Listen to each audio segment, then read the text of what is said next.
Olá, quinto ano. Hoje nós vamos realizar as atividades no livro de matemática, tá? Vão ser as páginas, deixa eu ver aqui, 114 a 117. Antes da gente fazer, de eu explicar, vamos corrigir as páginas da aula anterior. Ampliação e redução de figuras foi o que nós vimos na aula passada, que eu expliquei, e agora nós vamos corrigir. Vamos lá. Depois que vocês viram as figuras das crianças, na letra A, o que há de parecido entre as figuras azul e amarela? Bom, um exemplo que eu vou dar para vocês de resposta, porque podem ser várias coisas. Ambas as figuras são representações de quadrados. Letra B. Que diferenças você observa nas figuras azul e verde ao compará-las? Bom, a figura azul é representação de um quadrado e a figura verde não. E aqui? E as figuras azul e vermelha? A figura azul é representação de um quadrado e a figura vermelha também não é, tá? Letra C. Escreva o que é necessário para que uma figura seja uma ampliação de outra figura. Depois converse com os colegas e o professor sobre isso. Bom, para que uma figura seja uma ampliação de outra, ela deve ter a mesma forma que a figura da qual ela é uma ampliação.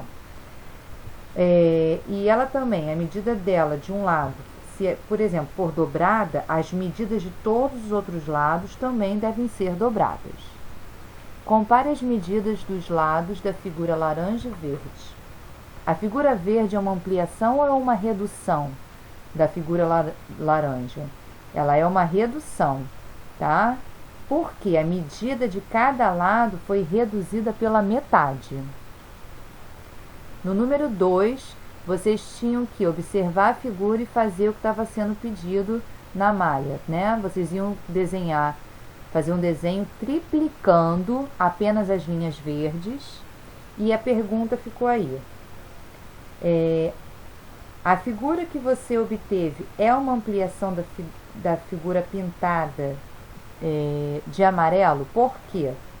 Não, porque a figura ela ficou com uma forma diferente, ela ficou mais larga.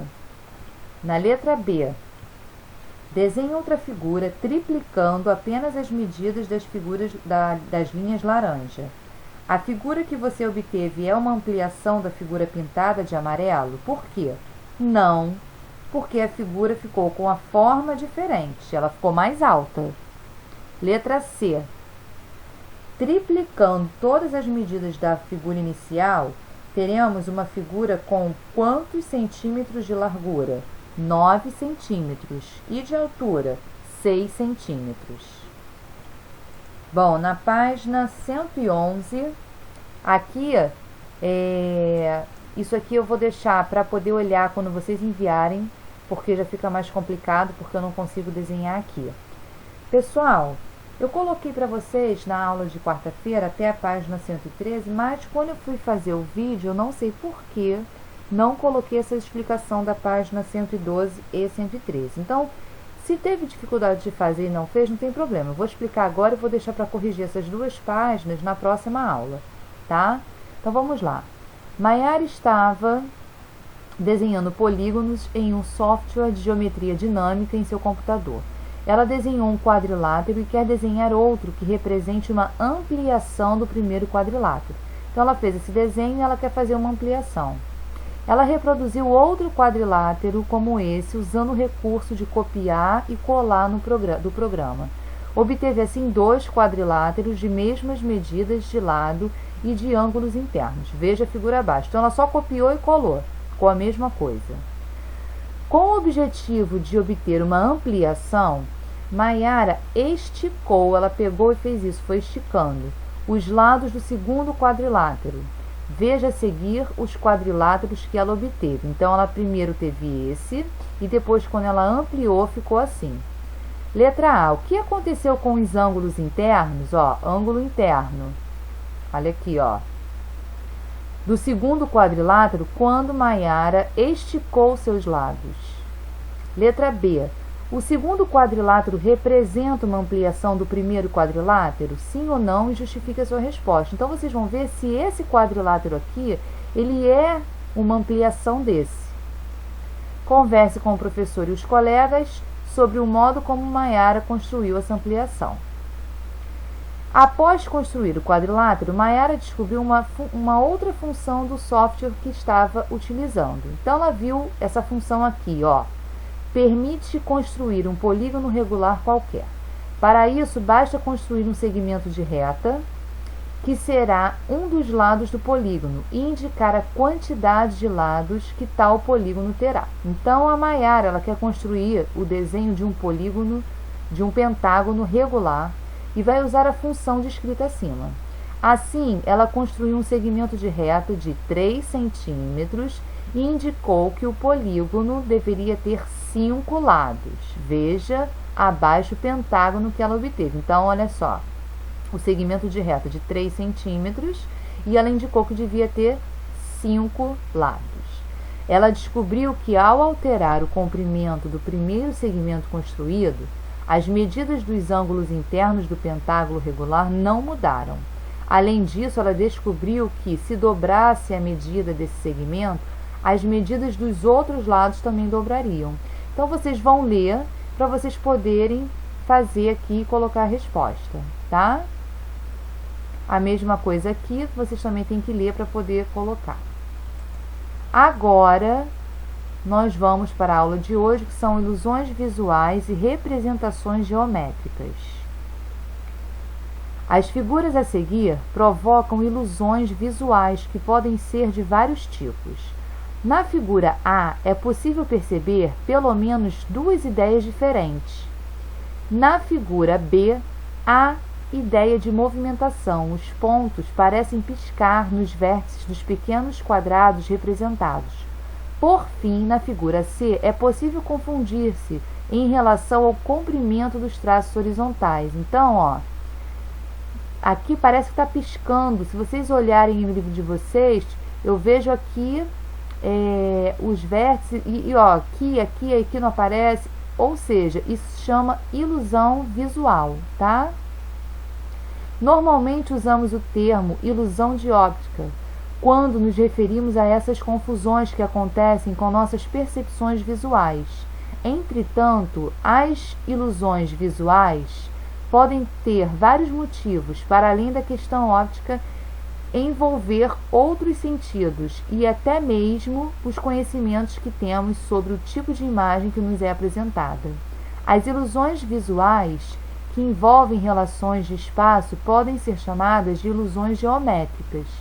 Muitos artistas utilizam conhecimentos sobre as ilusões visuais em suas construções artísticas para produzir ilusões intencionalmente, ou seja, eles fazem realmente essas obras para que, quando a gente for ver, realmente tenha essa ilusão, tá? De ver pontinho onde não tem, da figura se mexer.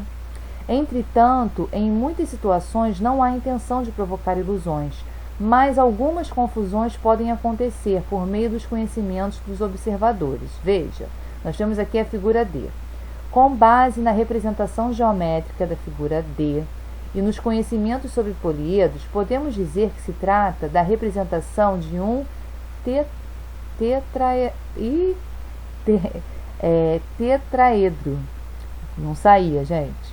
No entanto, se utilizarmos nossos conhecimentos sobre polígonos, podemos dizer que a figura representa triângulos que formam outros. Assim, além de ilusão de óptica, que causa confusão propositalmente, podemos destacar as percepções confusas em representações geométricas que exploramos em nossas aulas.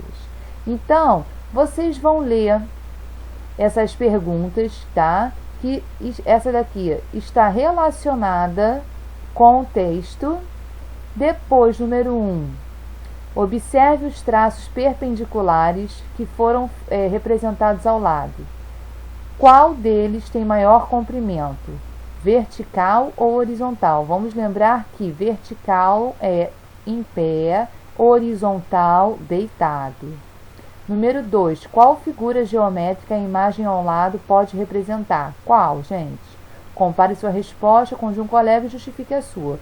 Aí nós não vamos fazer porque a gente não está podendo comparar a resposta com o colega. Depois, escolha um poliedro ou um polígono e represente-o abaixo por meio de desenho. Depois, peça para um colega que descubra a figura representada.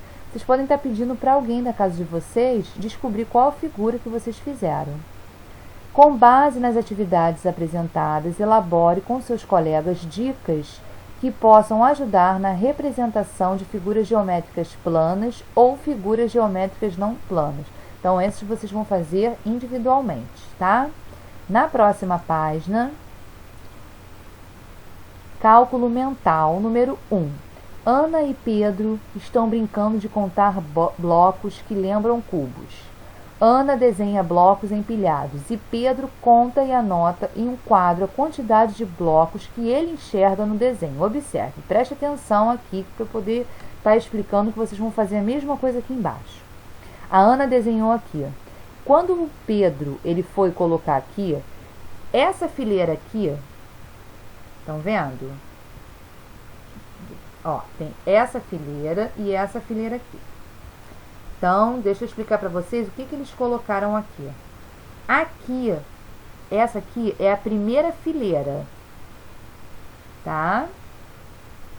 Que a gente vai contar verticalmente, em pé. Então, nessa primeira fileira, porque aqui, tá vendo essa fileira daqui que a tia tá mostrando? Não dá pra ver aqui, ainda tem quadradinho, tá? Então, aqui, se a gente for contar, tem um. Aqui tem outro, vou colocar o número 1. Aqui tem outro, vou colocar o número 1. E aqui tem um, eu vou colocar o número 1. Agora, eu vou vir para essa fileira aqui, segunda, que é essa daqui que eu vou colocar. Eu tenho 1, 2. Então, eu tenho 2 blocos, 2 cubos. Aqui eu tenho 1, 2. Coloquei o número 2. Aqui eu tenho 1, 2. Coloquei o número 2. E aqui eu só tenho 1, porque eu não tenho nenhum em cima dele. E vou colocar aqui o número 1. Tá? Então, repetindo. Primeira fileira, essa daqui. Segunda fileira, essa daqui. Tenho um cubo aqui, vou colocar um aqui. Outro cubo aqui, um aqui. Tenho outro aqui, número 1. Tenho outro aqui, número 1. Venho para a segunda fileira, tenho 2 cubos, um em cima do outro, vou colocar o número 2. Novamente também, número 2. Outro aqui, número 2, e aqui eu não tenho nenhum em cima dele, então por isso que eu estou colocando o número 1. E vocês agora vão fazer isso preenchendo esses quadros, tá? Número 2, observe as cédulas e moedas do nosso dinheiro. Depois, usando os números na forma decimal, ou seja, números com vírgula, escreva o valor das moedas e das cédulas necessárias para pagar cada produto sem que haja troco. Não pode ter troco. Atenção!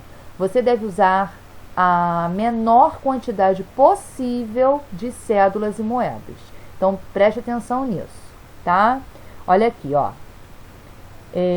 Se você usar 2 cédulas ou 2 moedas de mesmo valor, terá de escrever 2 vezes esse valor, tá?